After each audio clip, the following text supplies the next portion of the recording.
The game of basketball favors guys who are quick, but no matter how quick you are, there's going to come a point in time where you're going to face a guy who's quicker than you and is really going to be a challenge for you defensively. In this video, we're going to take a look at Klay Thompson versus Kyrie Irving in the 2017 NBA Finals. Now obviously, Kyrie Irving with the ball in his hands is one of the quickest players in the NBA, and while Klay Thompson is a good athlete, he has nowhere near the same quickness that Kyrie Irving does. But despite giving up quickness, Klay Thompson held Kyrie Irving to 17 of 42 shooting, which is 40.4%. And when Kyrie Irving was guarded by anybody else in the series, he went 41 for 81, which is over 50% shooting. Now, Kyrie still had a great series, but there's some things we can take from the defense that Klay played on him that's going to help you when you're playing against guys who are quicker than you. Let's get into it. One of the first keys when it comes to playing against a guy who might be quicker than you is trying to dictate one side for him to go to. Since they already have the quickness advantage over you, you want to try and take away as many other advantages as you can. If you play him straight up and let him choose which side to go to, that's another thing he can take advantage of because you're not going to know which side he's going to choose. You can determine this based on your defensive scheme, so if your team chooses to play guys to the baseline or play them to the middle, that can determine which way you force your man. Or maybe you force your guy to his weak hands, or you know he likes to score going to his left, so you force him to his right, or vice versa. On this play right here, Klay knows that he has help to his middle, so the scheme dictates that he's going to force Kyrie to the middle right there, which is going to lead him directly into the help for a contested shot. In this clip right here, Klay does the same thing, jumps up high to force Kyrie to go left, and because David West is in help, Kyrie has to settle for a tough jump shot. And on this play right here, we see Klay turn and take away Kyrie's option to go to the middle, forcing him to stay on the baseline, which leads him into a difficult contested shot. Your goal as the defender should be to try to make the player you're guarding as predictable as possible, because if you're able to predict what he does, he can use his speed less to his advantage.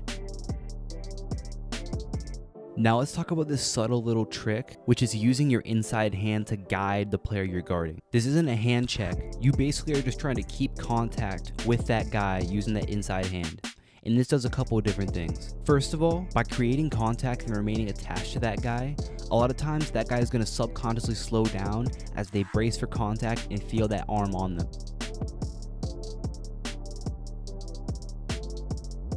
Also, using that inside arm can a lot of times guide them to take wider angles and make it easier for you to prevent them from getting all the way to the basket. This is something you have to be very subtle about. You can't extend your arm and you can't outright block them from moving with that arm, but a lot of times if you just create a little bit of contact there, refs will let it go and it'll help you to guard guys who might be a little bit quicker than you.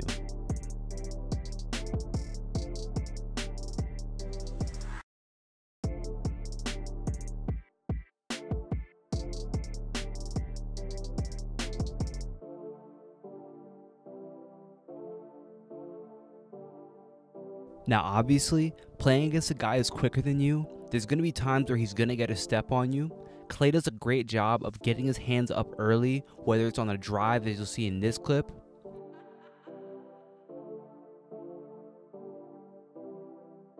or if he's getting up space on a jump shot. This just adds a little bit more of a contest to whatever shot he's going for, which can be the difference between them getting an easy look and them completely missing the shot.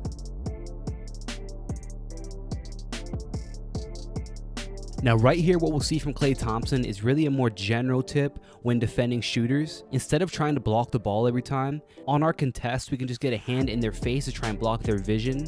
And a lot of times that's going to be more effective than going for a block. If you aren't close enough or you're giving up height and you aren't able to block the shot like you see in this clip right here, the better option is just to try and throw off their vision, which is going to make it much more difficult for them to hit the shot. But here's the important thing to remember. No matter how good you are as a defender, if you're playing against a great offensive player, you're going to get scored on. There's no getting around this, so you need to be prepared to handle that. Just like how you need to have a short memory offensively if you miss a shot, you also need to have a short memory defensively if you get scored on. Just because he hits a tough shot or he has a great move on you that makes you look bad, you can't let that destroy your confidence. You have to come back on the floor every single time and believe that you're going to get the stop no matter how good that player is. If you guys enjoyed this video, make sure you drop a like and subscribe. Make sure you guys follow me on Instagram at Vision Driven Basketball for more content. And I just started a TikTok as well at Vision Driven Basketball, so go check that out as well. If you guys are interested in any of my online programs, the link for that is going to be in the description below. You can also grab my free Elite Perimeter Scorer workout down there as well. If you want to be able to work on some of those skills to become a great scorer on the perimeter, go ahead and grab that completely free. I'll talk to you guys soon. Peace.